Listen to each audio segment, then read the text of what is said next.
The man who wanted to conquer death. 3. The inner journey. Gautama thought, day after day I'm sweeping the cave with a broom. I carry water. I cook some poor food. The cave is lonely and cold. My tasks for keeping order in the cave grows daily more tiresome. One day Gautama spoke to the old man. Father, I know it is my task to sweep out the cave each day. I try to do my work as best as I can. But what good will that do to me? Why should I wait 3 years? May not death come tomorrow? Nor even today? I better go to overcome death at once, so that I may at last have peace. The old man said, You can go if you want. I don't hold you back. There is a path by which you may reach your goal. It is not a short, clear way, but a long and winding road, which you must find and tread until the very end. Where can I find this path? It is closer than any road we may find before us, because it is inside each of us. The path is within. Therefore, it is always here. Wherever you go, wherever you are. But how do I find this path within me? By putting one foot in front of the other, slowly making your way with determination to the very end. And what is that end?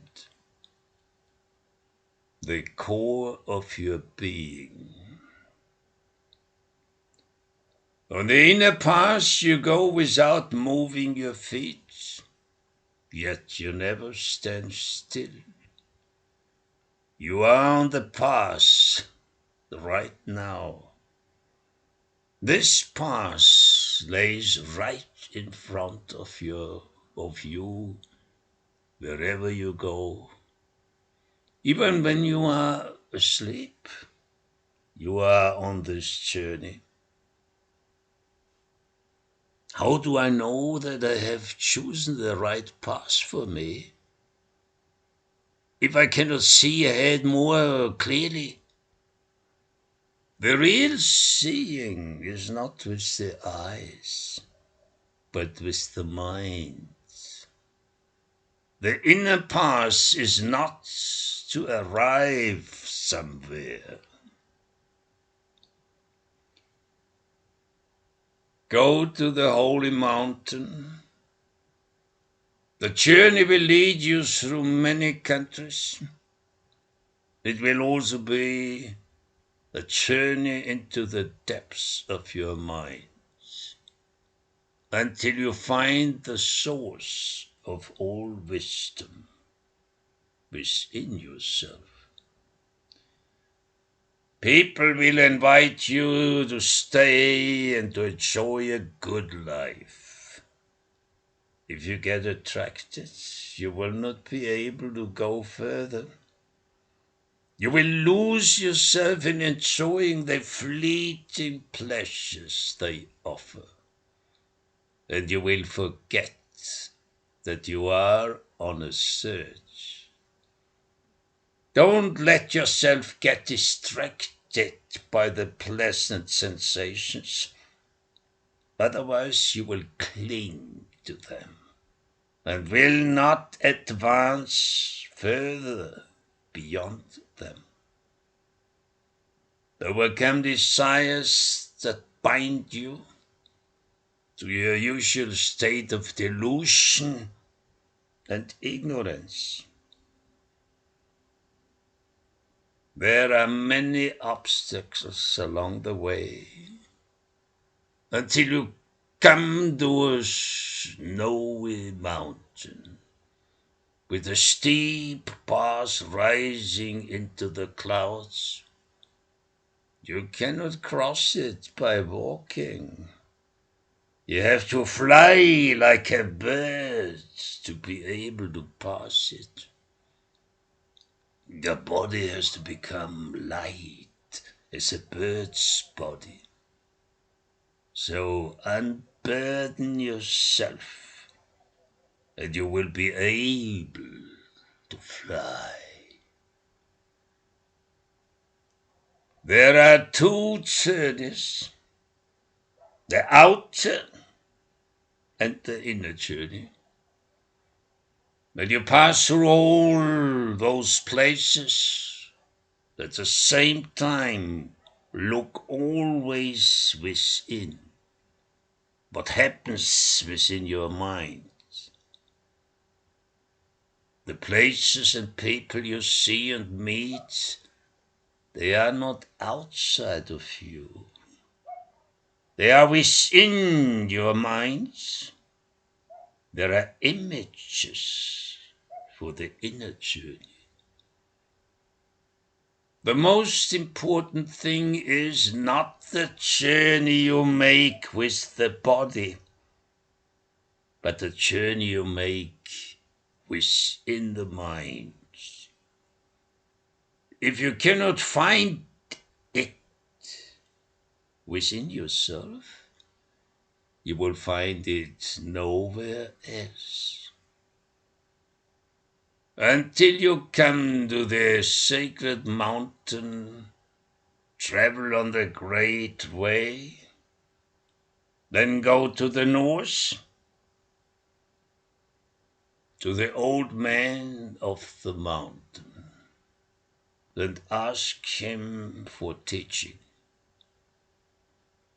Of what mountain? Of the sacred mountain. How can I get there? Go along the banks of the river Ganges until you come to its source.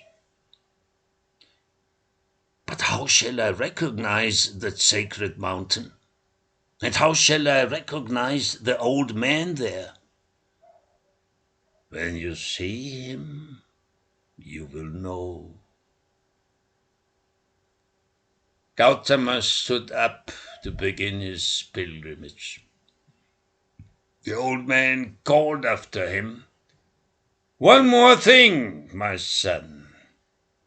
When you see the sacred mountain, you can only reach it by going towards it with closed eyes. As soon as you open your eyes, it will recede again to the horizon." After that, Gautama went on his way. He walked and walked until he came to the river Ganges. He said, "I come to a great broad river. It blocks my way. Strong emotions are raging within me like a turbulent river. They sweep me away. I better sit down and draw energy from these emotions." Gautama sat motionless for some time, and calming down these turbulent emotions. When his emotions had calmed down, he stood up and moved on again. After traveling many days, he came to the sacred city of Mathura. There stood the great image of Mahakala, blue in color, with 4 arms, with teeth like monstrous fangs. In his ears, instead of rings, he wore snakes, and 2 enormous snakes encircled his body. On his head, it bore a crown of human skulls. From his back fell drops of blood. When Gautama saw all the faithful who lay there rubbing their foreheads on the ground, he asked, "Who is that?"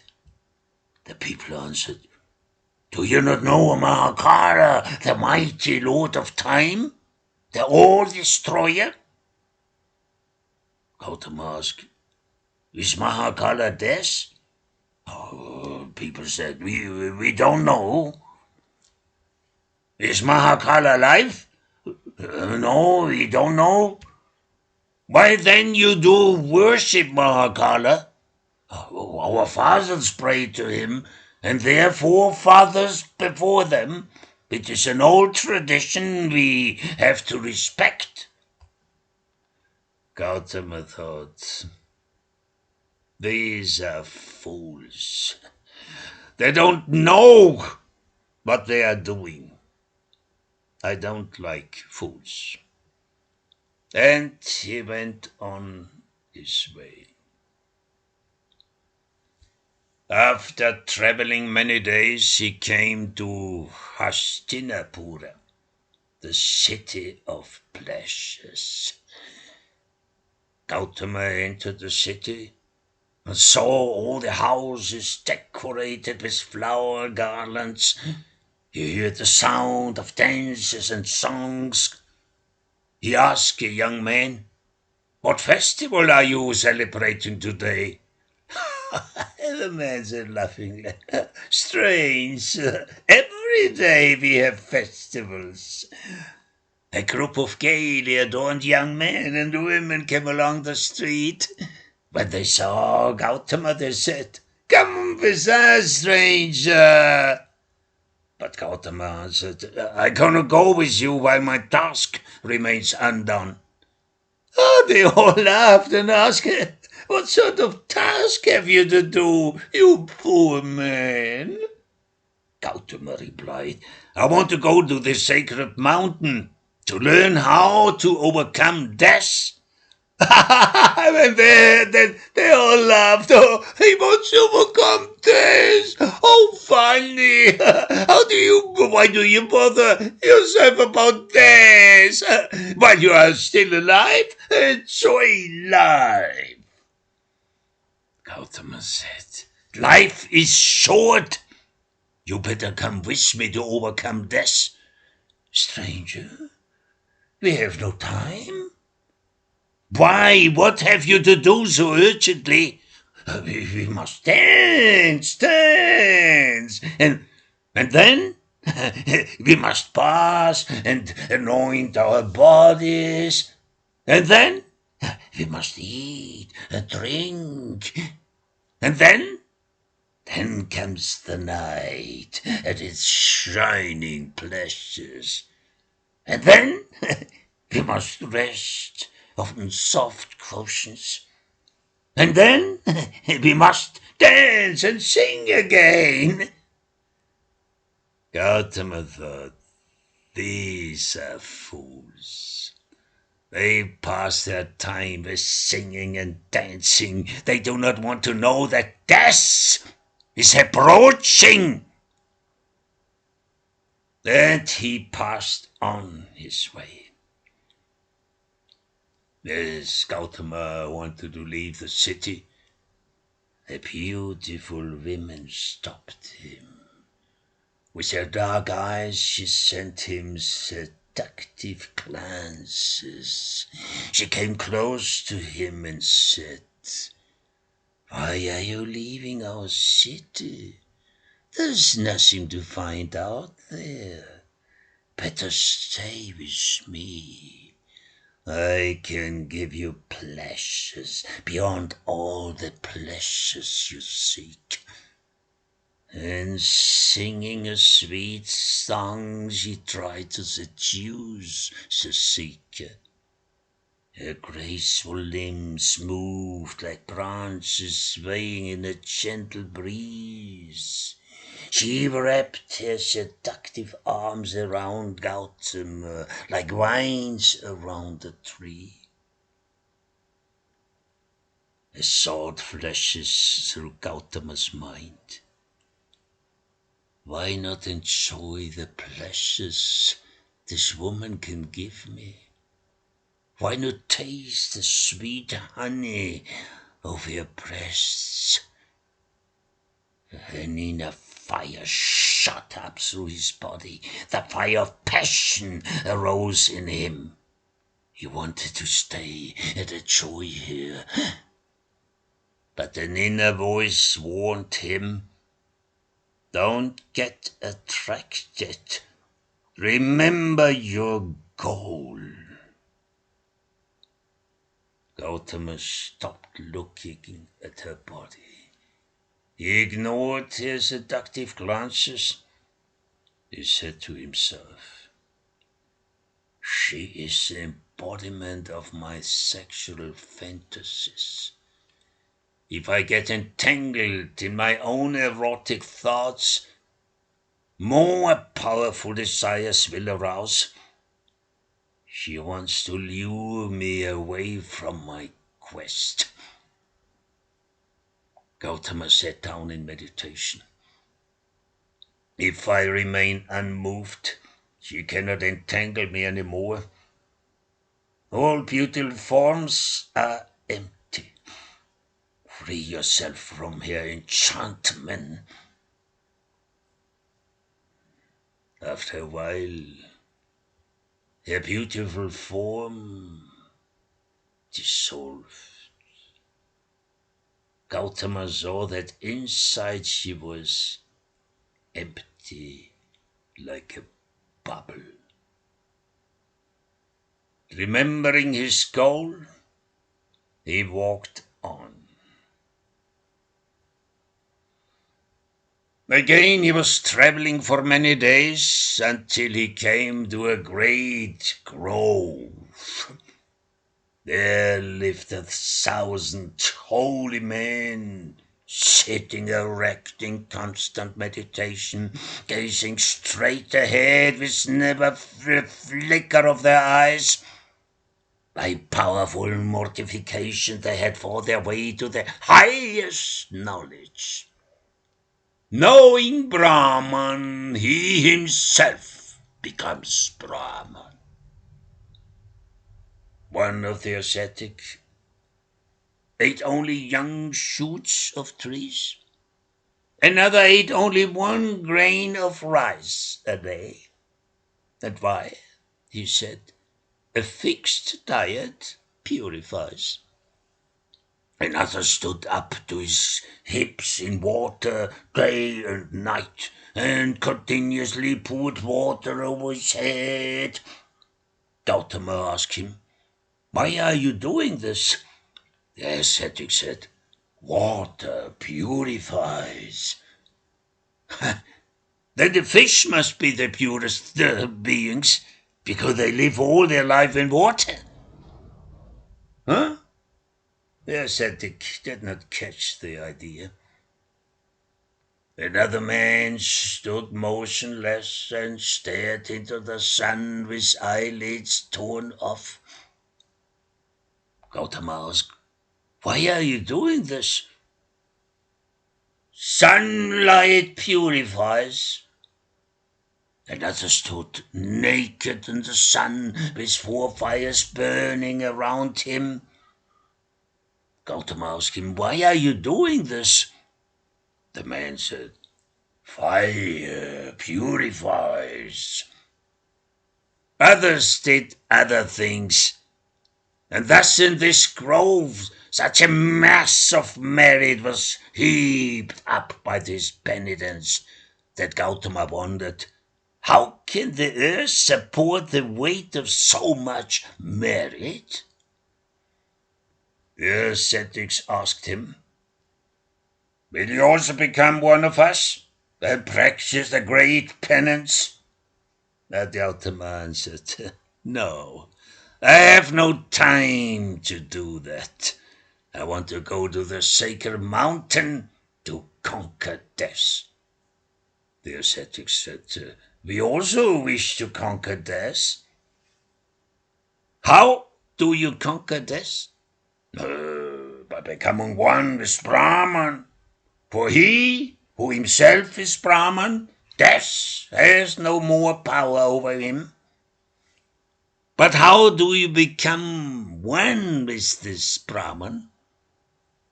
By the highest knowledge. He who knows Brahman becomes Brahman. That is the ancient wisdom. But how do you attain this ancient wisdom? By torturing the body and by meditation. And where dwells that Brahman? It dwells in us. Can you see this Brahman in you with your eyes? Oh, no, no, no. How could the eye see him? Are you able to perceive Brahman with your understanding? No, no, no, no. How could our understanding, our limited understanding, perceive him? He is too great. You cannot see this great Brahman with the eyes. And you cannot perceive it with the understanding. From where do you have the knowledge that this Brahman really exists? The sages of old told it. Have these sages of old seen Brahman? Believe so, believe so. And so you also want to see that Brahman. Sure, we long for him, the weary wanderer, for his home. Gautama thought, these men cling to the idea of that god Brahman. But how could one cling to that of which one does not know whether it is or is not? These men will never overcome death. They only try to escape death by hiding themselves in their self-torture. They are foolish. I don't like fools. So he passed on and left the ascetics behind.